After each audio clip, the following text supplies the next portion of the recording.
Hello everyone, welcome back to IB Psychology. My name is Min, and today we're going to be tackling the first lecture of the Brain and Behavior chapter of the biological approach. So, let's get into this. So before we start with the lesson, I would like to first introduce the three principles of the biological approach.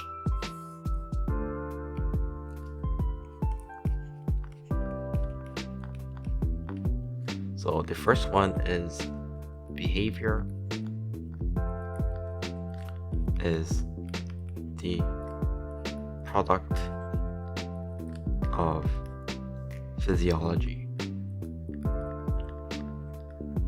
Secondly, behavior can be genetically inherited.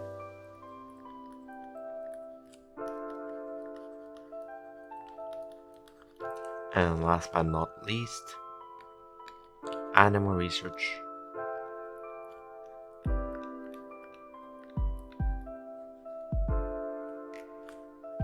may inform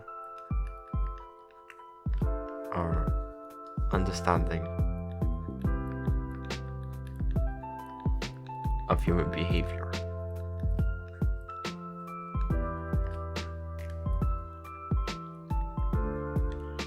However, this last topic of animal research is only for the HL students, so if you guys are in SL psychology, you do not have to worry about animal research, as it is an extension to the IB psychology course for HL students.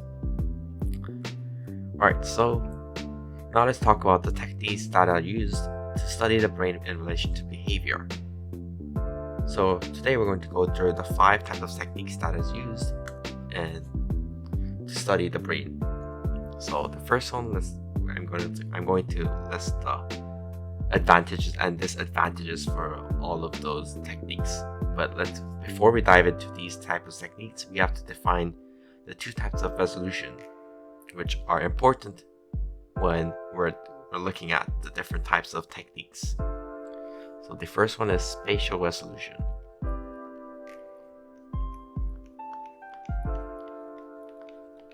And this is basically the extent to which we can see the details of the image a technique produces. And this is due to the technique's ability to discriminate between nearby locations.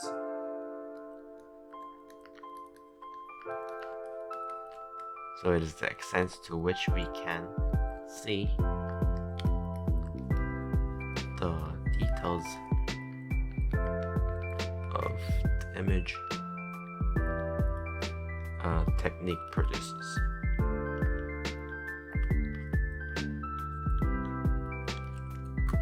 Alright, and temporal resolution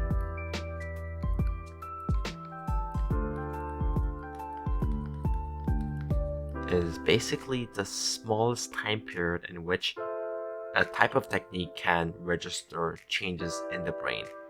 For example, an image may be able to be produced in milliseconds, which could be considered a better temporal resolution than another technique that produces image in only 1 or 2 seconds. So it is the smallest time period in which a technique can register changes in the brain. Alright, now let's move on to our first technique when studying brain in relation to behavior, which is the computerized axial tomography.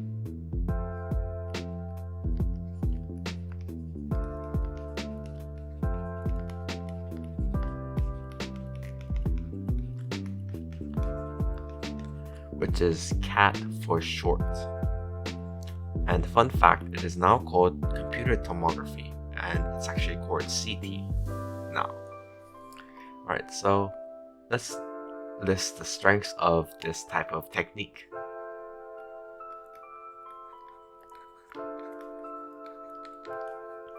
So one of the strengths is that CAT is actually a combination of X-ray scans and computerized technology, which enables the technique to produce axial high-resolution 3D images of brain structure. It's a combo of X-ray scans and computer technology to produce, let's just say, axial high-res 3D images of the brain structure.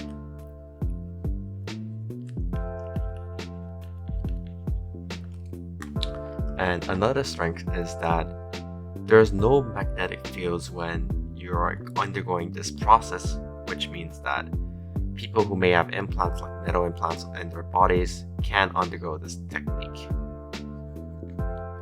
No magnetic fields are used, in short, to be honest. Alright, and it has a high spatial resolution, which is up to 1 to 2 millimeters, and it is used to assess head injuries and tumors in the brain. And there are many more other ways this technique can be used. Alright, and now let's talk about the limitations or the disadvantages of CAT. So the first disadvantage is that there is an exposure to radiation. And this is a huge disadvantage because exposure to radiation can lead to cancer, because studies shows that the exposure to radiation may increase your risk of cancer. And also, this type of techniques does not investigate processes. Alright, now let's move on to a technique that is commonly used in psychological studies, which is the magnetic resonance imaging, or in short, it's called the MRI scan.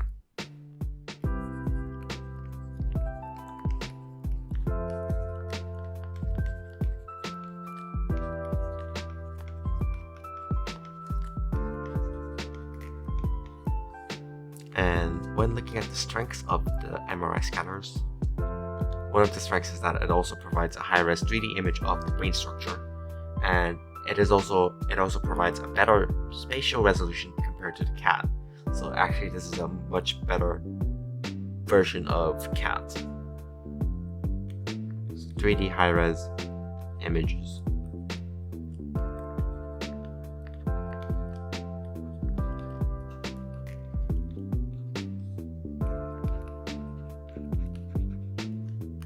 And it has better spatial resolution when compared to CAT, or the computer's axial tomography. And unlike CAT, there is no radiation exposure. So by doing this, you will not get increased risk of getting cancer. However, there are also a lot of disadvantages to using the MRI scanners. Some limitations. And one of these limitations are it's the same to CAT, which is it does not investigate the processes.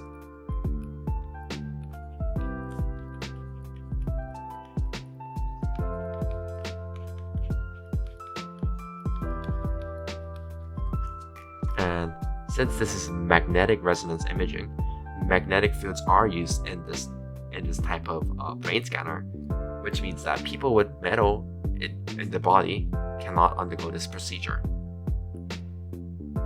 So presence of magnetic fields. And there also could be an issue for claustrophobic people.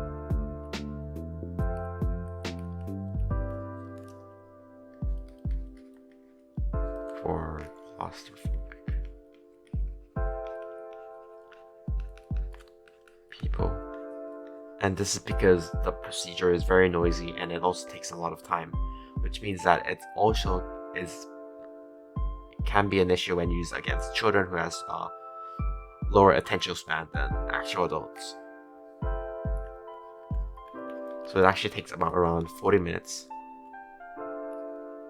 Long and noisy. And it is actually much more expensive than CAT.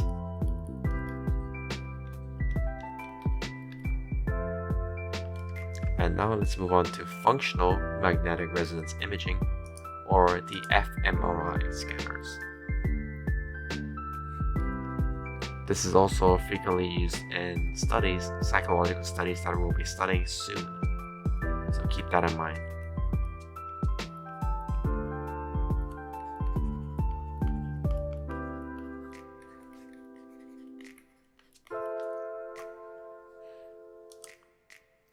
And basically the signals that are used by this technique is the blood oxygen dependent, which can be summarized as BODE, and basically the pulses of energy emitted by oxygenated blood will be placed in the magnetic field, and if there is more blood and oxygen that are concentrated, the more active the area is going to be.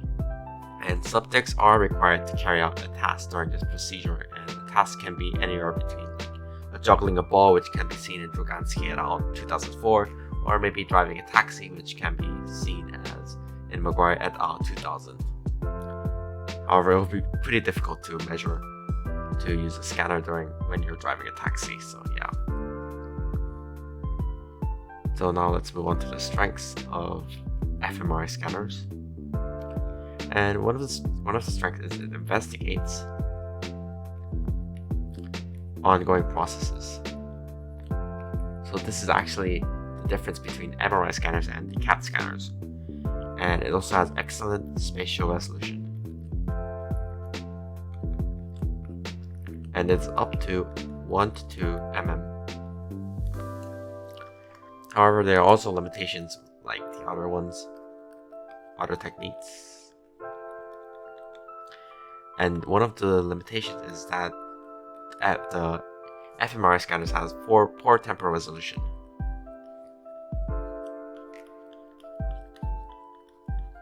And this can be compared to the EEG, which is the electroencephalogram, which we'll get there soon.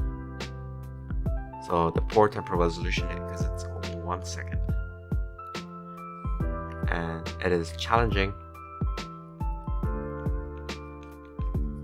to cancel out irrelevant noises that may affect the results of the scan. Yep.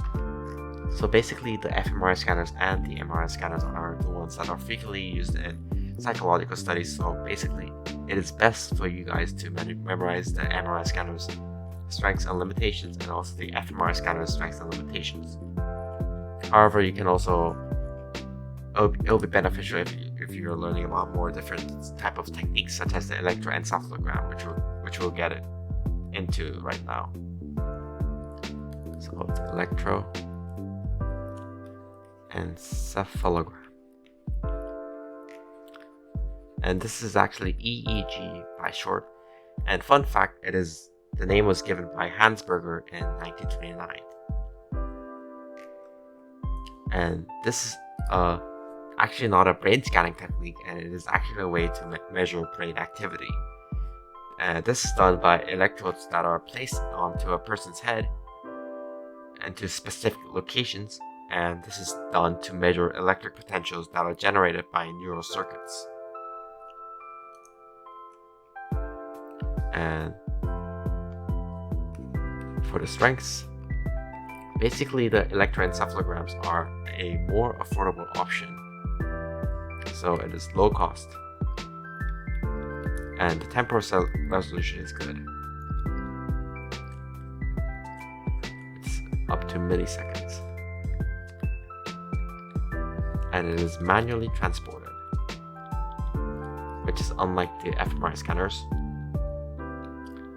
and it is also non-invasive. However, like the other scanners, there are disadvantages or limitations.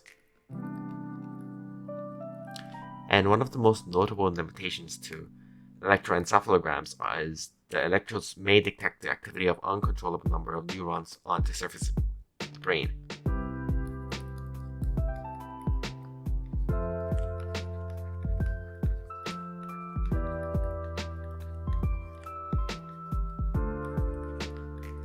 So basically, you cannot control the amount of number of neurons that can be detected by the electroencephalogram.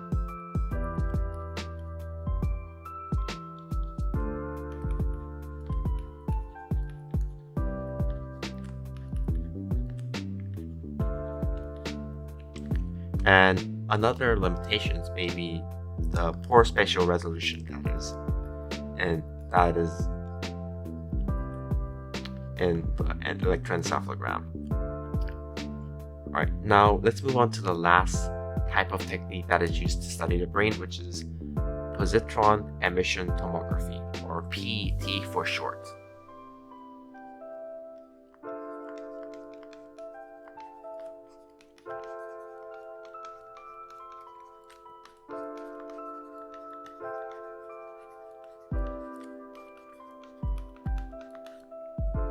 And this process normally uses sugar glucose in the brain to illustrate where neurons are firing. And to do this, a radioactive isotope is injected into the bloodstream of a participant or a patient. And talking about the strengths.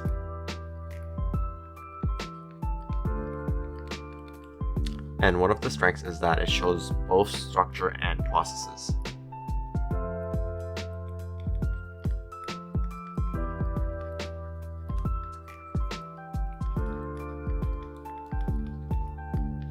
And it also has good spatial resolution, but it is not excellent, which is 4 mm, which is much better. It is not that much better than the fMRI, because the fMRI has better spatial resolution when compared to the PET. And PET is also small and portable, so it's easy to carry, and it is useful for detecting tumors in the brain specifically. And let's move on to the limitations of PET.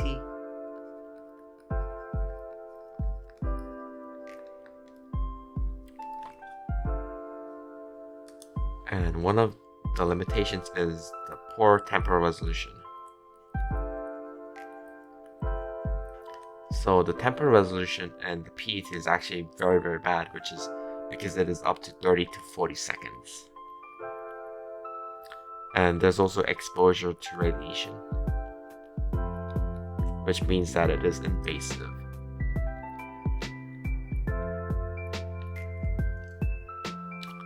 And so these are all of the techniques that are used to study the brain.